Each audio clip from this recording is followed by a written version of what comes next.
அஜித்தோட நடிப்பில் சமீபத்தில் வெளிவந்த படம் விவேகம். இந்த படம் கடுமையான விமர்சனம், நல்ல வசூல்னு சொல்ல அடுத்தது அஜித் யாரோட கூட்டணி வைப்பாருங்கிறதே பலரோட எதிர்பார்ப்புமா இருந்துச்சு.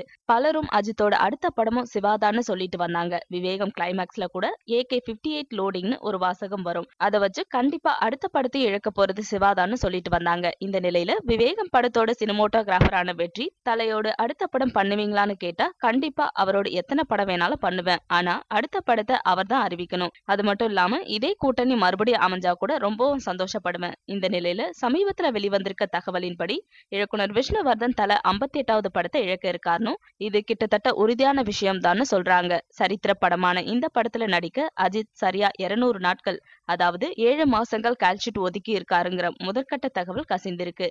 ஆனா இது குறித்த அதிகாரப்பூர்வமான அறிவிப்பு இன்னும் வெளியாகல. விரைவில் அஜித்தும் தன்னோட முடிவை அறிவிப்பார்னு எதிர்பார்க்கப்படுது.